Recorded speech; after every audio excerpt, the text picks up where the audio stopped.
Summer's in full force and War and Order has delivered a new event that doesn't involve spending. Hey guys, this is Heretic, and in this video I'm going to give a channel update and briefly discuss the new Territory Expulsion event.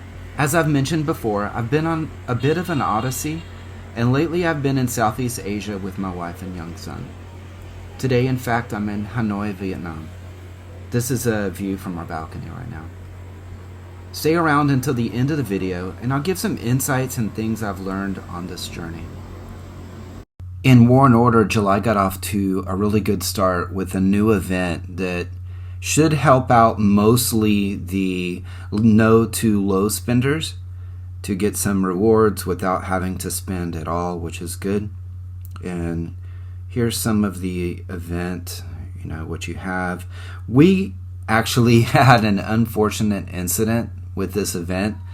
All right, first you flick this switch, then this switch. That activates it. Then you push this button, which will give you 5 minutes to get out of there. Now, whatever you do, don't push this button, because that will set off the bomb immediately and we'll all be dead. Now, repeat back what I just said. I am Groot. Uh-huh. I am Groot. That's right. I am Groot. No! No, that's the button that will kill everyone. Try again. Someone whose name I will not reveal accidentally, while looking at the rules and everything here, accidentally started the event when everybody was sleeping. So most people didn't get to do it within red, including me. So I actually did the event in an alt alliance just to see how it went. Unfortunately, there were only 2 of us in the event, so we didn't get very far, and we were using low-level castles, so we didn't make it very far. But it looks like a really good event for those low to no spenders who can get some decent rewards here. You can see the rewards. So as you go through, you get more and more rewards. As you kill the demons, you get additional rewards. It's pretty good. I'm happy mostly because there's a new event for those people who are not spending. And this does not replace our territory defense. You can see it's coming up in 2 days. Oh my goodness. So it's just another event that will be within the rotation of events that we have within the game. So that's a really good thing. And here's some footage of me doing the event. It looks like a mix between territory defense and the lake monster event, where you have to you can send out multiple marches with this event, and that's the way you should do it.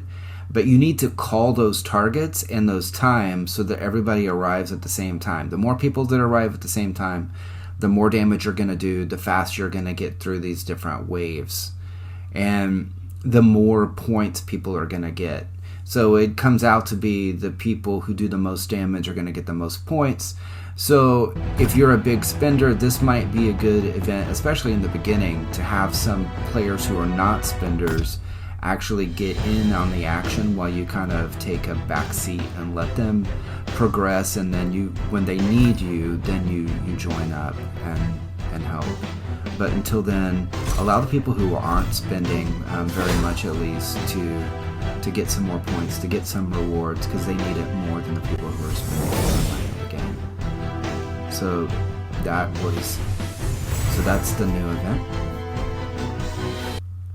As for my castle, here in red in 1745, I'm castle level 39 right now. I'm working on 40. I need a couple more levels of hospital. I can go ahead and do the castle walls and get that out of the way, which I'm about to start that within the next day. I have the Azurite for that, and I'm just working on the Azurite for the rest of the castle level 40 requirements here, which is quite a bit. I'm also gonna need to raise up my barracks, which my barracks are 37 right now, so I need to get those to 40 once I do reach 40.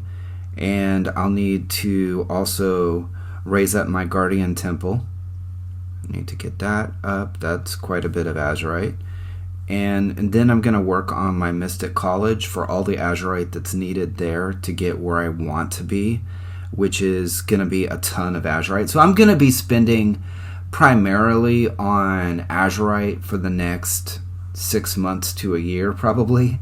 But I'm worried about, mostly focused on getting to 40, getting my tier 13, getting my new angels, which I could have gotten at 38, but it's okay. I'm waiting until 40 to get it all at the same time.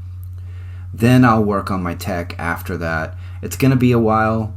The good thing about being in red is that I don't have to be the big spender. I don't have to be the big, strongest castle within the alliance. As most people know, we do have this guy Smoke Evil who's super strong, and right behind him is Etmac, who is awesome, super strong player who has passed me in technology. It's going to take me a while to catch up if I ever can. It's okay. It's not a goal of mine to catch up to players within my team. The important thing for me is that our team is going strong and we're doing really well in events, and we are. We've been winning almost every event. Beside the Elite Wars here and there that we may lose, we do very well in events. And here's our upcoming schedule in Elite Wars. We have TST 1557 this weekend, MIT Sky coming up again. Sky beat us the last time, and they've been talking a lot of talk, and we're ready to let them embrace reality a little bit. And we're working towards overtaking Sky and ATR here in the Globe rankings, which I know are not anything compared to the TLSs, the EOLs, the KO6, and all of that. And by the way, I am working on a video on the advanced Elite Wars strategy and tactics, and it'll include a lot of footage from those super amazing alliances at the very top, and some of the things that they do that any other alliance would be able to do if they knew and they practice some of the strategies there, and will help you out. One of the things that's both a challenge and a benefit is that we're a very international alliance. The challenge can be with communication. So what tools do we use? We use our in-game chats, but those can only really take you so far. The usual platforms that everybody uses is like your Line, Discord, Telegram, WhatsApp, Viber. We honestly use all 5 of those, and that's not a good thing. It'd be better if we could have everybody on the same platform, but because we're an international alliance and we have people from all over, that can be a challenge. The other challenge are the timings. So some of the events that we have, for me, it's in Asia while I'm here, it's 2 o'clock in the morning when the event begins. If it's during the week, it's not a big deal because I work during that time, so it's not that big a deal. But on weekends, there's no way I can do it. There's no way I can tell my wife I'm going to be up till 2 o'clock in the morning to do an event, and that's going to affect my whole, Sunday or whatever. So that is a struggle. Pretty soon I'll be back in the Americas and it won't be a big deal, but eventually we'll be back here in Asia for the long term. Having people from all over helps though, because in events like Void and Frenzy, we always have people on. So if you can't sleep at night and you get up and you log in, there's probably going to be a group of people attacking in Void or doing something within the game, even when those events aren't happening. Although there is a challenge with times, another thing is, we're able to fit those time slots and do well in events where if you're all in the Americas and you have the 3 stages of realm invasion or something like that, it can be difficult because everyone's in the same time zone, so you have those first 2 rounds may be super difficult for you to do well in.